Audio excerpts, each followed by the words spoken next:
Ever wondered if you could make money from the stock market going up or going down or even going sideways? Well, I'm here to tell you that it's absolutely is. In the next few minutes, we're going to be unlocking the secrets of making money in all market conditions. Whether you're a new trader or a struggling trader, stay tuned, take notes. It's going to be a very informative video. So we're going to be going over the pros and cons of going long, the pros and cons of going short, and I'm going to be explaining all of that. And briefly, I'm going to explain how we can make money when the market is going sideways. Let's dive right into it.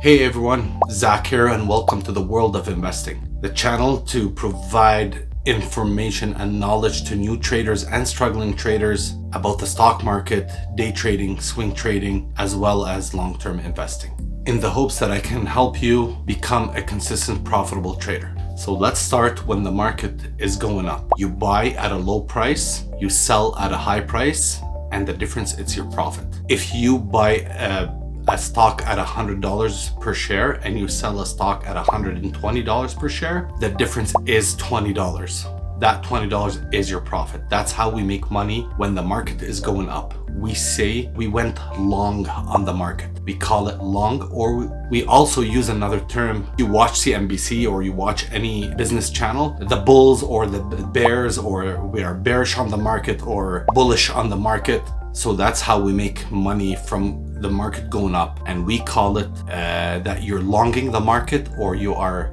bullish on the market. It comes from the word bull. It is a basic concept. So let's start with the pros. The pro number one, you can go long on a stock if you have a cash account or a margin account. It doesn't matter, you can go long on a stock. A cash account is an account with you can only trade with the cash that you deposit in that account. And a margin account is that the broker actually gives you leverage for the cash that you have in your account. So if you have it, and they say it's 1 to 3 or 1 to 4, some of them are 1 to 5. So if you have $1,000 in your account, the broker would give you an extra $3,000 to actually trade with. That's a margin account. I personally don't even use the margin. I'll tell you later why I use the margin accounts. The leverage that the broker gives me, I don't use usually. So in both kinds of accounts, you can go long on a stock. Pro number two, when you go long on a stock, the maximum amount that you can lose is whatever money you put into that trade or into that investment. And I know some of you would be wondering, why is that a pro? Later on, you will know why is it a pro. But the maximum, at least you know, that's the maximum what I can lose. If you buy 10 shares of a $20 stock, you invested $200. The maximum that you can lose, $200. Pro number three, you don't pay any extra fees for buying the stock. There is an execution fee that the broker charges you, but it's not because you're going long. It's just execution charges. And some brokers that actually in the United States, they actually provide $0. So they don't even actually charge you. Basically, you buy the stock, you own it. You can keep it with you as long as you want. There are exceptions on ETFs and index funds, but I'm not going to be talking about that. That's not our subject. It's not our point, but I know some people might raise the point on the comment section, which I encourage people to leave it in the comment sections, any questions they have. Pro number four, when you go long on a stock, you purchase the stock, you actually own a piece of that company. That's a pro. Let's start about the cons. Con number one, if you only go long on stocks, that's all you do, it tends to make traders become biased to the long when you walk into the trading station in the morning and you open your station. And that's a bad habit, to be a bias to either of the sides of the market. And your brain can be programmed in a way that the stock is only going to go up. It's only going to go up. And when you're analyzing a stock, you don't know how the people on the other side of the equation thinking, which we're gonna get to later. Con number two, and that's a minor con, but I'm still gonna consider it a con. Stocks going up, they usually go up slowly, way slower than them going down. Going down, they go way faster than stock going up. It goes up like a stairs, and then if it goes down, usually it goes down way faster. So you need to develop patience when you're longing a stock in order for the stock to get to your profit targets. Now let's talk how can we make money when the market goes down, and that's what we call it. You're shorting the market, or you're bearish on the market. So what is shorting? In a basic explanation, you borrow a stock from your broker and you sell it immediately at a certain price. Then you buy it back at a cheaper price and return the stock to its original owner, which is the broker. For example, you borrow a share from the broker and you sell it for $100. So you have $100 in your pocket, but you still owe the broker a share that you borrowed. When the stock goes down, you buy back that share with $80. So how much left you have in your pocket is $20, and you return the share back to the broker. That's how you make money on the stock going down. You borrow the share, you sell it right away, you buy it at a cheaper price, and then you return the stock back to the broker. Just a clarification, just to clear that example. Let's say I borrow an iPhone from you, iPhone 14. So I take the iPhone 14 and I sell it right away for $1,400. After a couple of months or after a while, I go buy that same iPhone 14 for $1,000 and I return the iPhone 14 to you. Well, how much do I have money in my pocket? The $400 difference. So I sold it right away for $1,400 and I bought it back for $1,000. I hope I explained it well. So based on the chart, on top you borrow and sell, at the bottom you buy and return. Guys, it's not hard to do when trading. As long as you know that this stock is available for borrowing from your broker, instead of buy and sell, you'll go sell and then buy, basically. And some even brokers have buttons called short and cover. You short and then you cover. So let's start with the pros and the cons of shorting. Pro number one, we can make money when the market goes down. So professional traders don't care. We still make money if it goes up, goes down, even when it goes sideways. And if you hear a trader got crushed because of the market condition, if you know someone who tells you, well, the market slowed down and did not, was going back because of COVID, because of this, because of that, guys, you should know right away he's not a professional trader. Professional traders don't get crushed because of the market condition. Pro number two, being able to short the market avoids you from being a bias to the long side. You walk into the trading session in the morning when the market opens, you're not biased to the long or to the short. You just wait and see what the market gives you and what the market tells you and what story it gives you, and you have an opportunity either to the up or to the down. Make sense? Pro number three, knowing how to short the market gives you more strategies and setups to put in your pocket. Because I'll be honest with you, I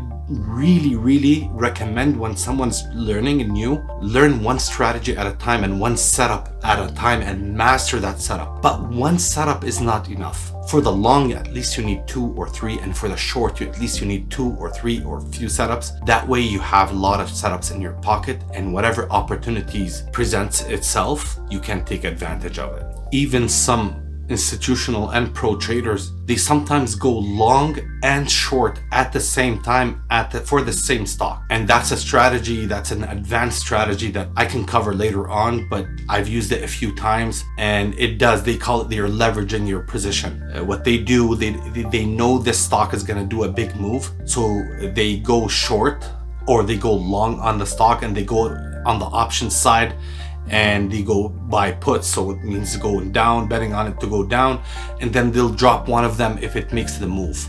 It happens a lot, and a lot of professional traders use it. So let's start with the cons, and the most dangerous con, I'm going to leave it to the end. Con number one, you cannot short the market without a margin account. You can't short the market with a cash account. It has to be a margin account. And that's totally to your brokerage discretion. They'll either give you one or not. Mostly they do, but it's not your call. You have to fill up your application and submit it. And by the way, I have never ever used the leverage that the broker gives me. I always use the cash, and I calculate my risk according to my cash in that account. I only have a margin account so I can short the market.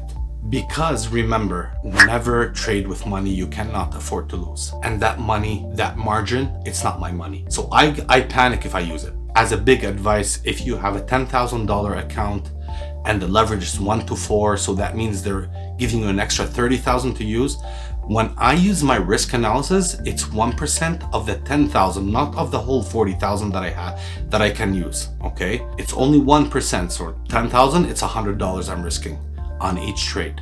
Con number 2, some brokers charge you borrowing fees or locate fees. Just for you to borrow a stock from that broker, they can charge you. Some of them charge you. My broker doesn't. In Canada here, they don't charge me any borrowing or locate fees.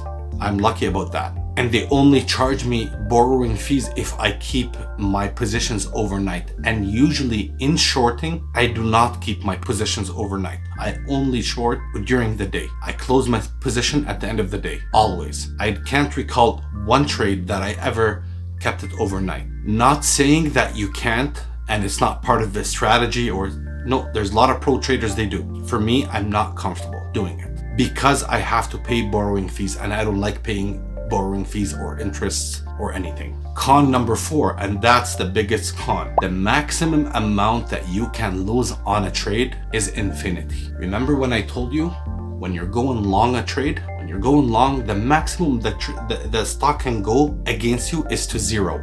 And that's it, it stops. So when shorting a trade, you're selling at the top and you want to buy at the lower price, but if it goes against you, it goes higher. How high can it go? Nobody knows. It can go as high as it can get. So one trade can blow up your account if you're not careful with shorting. It's very, very, very, very dangerous if you're not disciplined on your risk analysis and your risk management. If you're not disciplined, it's very risky. It can damage your account. You also can get to the point where you get the margin call. And that's when your broker starts asking you for the money. They force you to sell, or they will ask you to borrow money and feed your account more money. It's a disastrous.